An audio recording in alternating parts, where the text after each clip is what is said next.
Hi ಎಲ್ರಿಗೂ ನಮ್ಮ ಅಡುಗೆ ಅರಮನೆ ಯೂಟ್ಯೂಬ್ ಚಾನಲ್ಗೆ ಸ್ವಾಗತ. ಇವತ್ತಿನ ಸ್ಪೆಷಲ್ ಏನು ಗೊತ್ತಾ?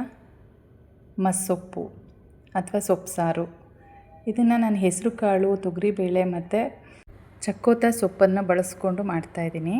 ಸಾಮಾನ್ಯವಾಗಿ ಈ ಮಸ್ಸೊಪ್ಪನ್ನ 2-3 ಥರ ಸೊಪ್ಪನ್ನ ಸೇರಿಸ್ಬಿಟ್ಟು ಮಾಡ್ತೀವಿ. ಆದರೆ ಈ ಚಕ್ಕೋತ ಸೊಪ್ಪು ಒಂದೇ ಒಂದನ್ನು ಬಳಸಿ ಮಾಡಿದಾಗ ಸಾಂಬಾರು ಅಷ್ಟೊಂದು ರುಚಿಯಾಗುತ್ತೋ ಇಲ್ವೋ ಅನ್ನೋ ಡೌಟ್ ಇತ್ತು ನನಗೆ. ಆದರೆ ರುಚಿ ಮಾತ್ರ ನಿಜವಾಗ್ಲೂ ತುಂಬ ಚೆನ್ನಾಗಿತ್ತು. ರೆಗ್ಯುಲರಾಗಿ ಮಾಡುವಂಥ ಸೊಪ್ಪು ಸಾರಿಗಿಂತನೂ ರುಚಿಯಾಗಿ ಬಂತು. ನನಗಂತೂ ತುಂಬ ಇಷ್ಟ ಆಗೋಯಿತು. ಹೇಗೆ ಮಾಡಿದೆ ಅಂತ ಒಂದು ಚಿಕ್ಕ ವಿಡಿಯೋ ನೋಡ್ಕೊಂಡು ಬರೋಣ. ಮೊದಲು ಕುಕ್ಕರ್ಗೆ ತೊಳೆದಿರೋ ಅಂಥ ಹೆಸರು ಕಾಳು ಮತ್ತು ತೊಗರಿಬೇಳೆನ ಸೇರಿಸ್ಕೊಂಡೆ. ತೊಗರಿಬೇಳೆ ಹೆಸರು ಕಾಳು ಸಮ ಪ್ರಮಾಣದಲ್ಲಿ ಹಾಕ್ಕೊಂಡಿದ್ದೀನಿ. ಖಾರಕ್ಕೆ ಎಷ್ಟು ಬೇಕೋ ಅಷ್ಟು ಹಸಿಮೆಣಸಿನ್ಕಾಯಿ ಹಾಕ್ಕೊಂಡಿದ್ದೀನಿ. ಒಂದೇ ಒಂದು ಕಟ್ ಮಾಡಿಟ್ಟಿರುವಂಥ ಈರುಳ್ಳಿ ಹಾಕ್ಕೊಂಡೆ. 8-10 ಬೆಳ್ಳುಳ್ಳಿ ಇಲ್ಕು, ಸ್ವಲ್ಪ ಕೊತ್ತಂಬರಿ, 3-4 ಟೊಮ್ಯಾಟೊ ಕಟ್ ಮಾಡಿ ಹಾಕ್ಕೊಂಡಿದ್ದೀನಿ.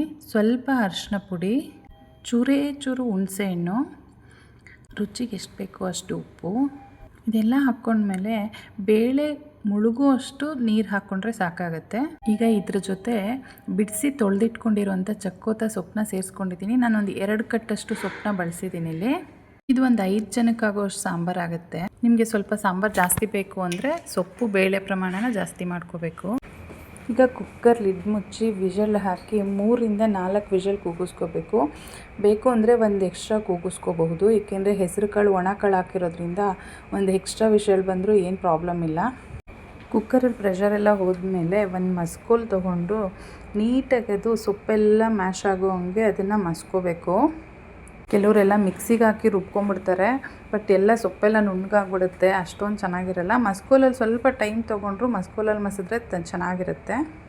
ಈಗ ಇನ್ನೊಂದು ಪಾತ್ರೆಗೆ 1-2 ಸ್ಪೂನ್ ಎಣ್ಣೆ ಹಾಕ್ಕೊಂಡು ಸ್ವಲ್ಪ ಸಾಸಿವೆ, ಸ್ವಲ್ಪ ಜೀರಿಗೆ ಹಾಕಿ ಸಾಸಿವೆ ಸಿಡಿದ್ಮೇಲೆ ಕರಿಬೇವು, ಒಣಮೆಣಸಿನ್ಕಾಯಿ, ಜಜ್ಜಿರೋ ಬೆಳ್ಳುಳ್ಳಿ, ಹೆಚ್ಕೊಂಡಿರೋ ಅಂಥ ಈರುಳ್ಳಿ ಹಾಕಿ ಸ್ವಲ್ಪ ಒಂದು 10 ಸೆಕೆಂಡು ಅದನ್ನು ಹುರ್ಕೊಂಡು ಮಸ್ತಿಟ್ಕೊಂಡಿರೋ ಅಂಥ ಸಾರನ್ನ ಅದರಲ್ಲಿ ಹಾಕಿ ನಿಮ್ಮ ಕನ್ಸಿಸ್ಟೆನ್ಸಿಗೆ ಅನುಗುಣವಾಗಿ ನೀರು ಸೇರಿಸ್ಕೊಂಡು ರುಚಿಗೆ ಎಷ್ಟು ಬೇಕೋ ಅಷ್ಟು ಉಪ್ಪನ್ನ ಸೇರಿಸಿ ಒಂದು 2-3 ಕುದಿ ಕುದಿಸ್ಕೊಂಡ್ರೆ ಸಾಕು. ಘಮ್ ಅನ್ನೋ ಸೊಪ್ಪು ಸಾರು ರೆಡಿಯಾಗುತ್ತೆ. ಸೊಪ್ಪೊಂದು ಬಿಡಿಸ್ಕೊಂಡು ರೆಡಿ ಇಟ್ಕೊಂಡಿದ್ರೆ ಸಾಕು. ಈ ಸಾಂಬಾರು ಮಾಡೋದು ತುಂಬ ಸುಲಭ.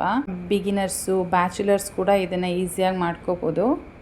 ನೀವು ಟ್ರೈ ಮಾಡಿ ಹೇಗೆ ಬಂತು ಅಂತ ನಂಗೆ ಕಮೆಂಟ್ ಮಾಡಿ ತಿಳಿಸಿ.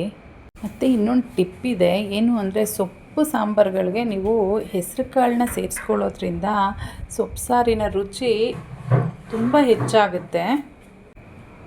ಇದನ್ನು ನೀವು ಟ್ರೈ ಮಾಡಿ ಹೇಗೆ ಬಂತು ಅಂತ ನಂಗೆ ಕಮೆಂಟ್ ಮಾಡಿ ತಿಳಿಸಿ. ಈ ವಿಡಿಯೋ ನಿಮಗೆ ಇಷ್ಟ ಆಗಿದ್ದರೆ ಲೈಕ್ ಮಾಡಿ, ಶೇರ್ ಮಾಡಿ, ಹಾಗೆ ನನ್ನ ಚಾನಲ್ನ ಸಬ್ಸ್ಕ್ರೈಬ್ ಮಾಡ್ಕೊಳ್ಳಿ. ನಿಮ್ಮ ಸಪೋರ್ಟ್ ನಂಗೆ ತುಂಬ important. Thank you for watching. Love you all.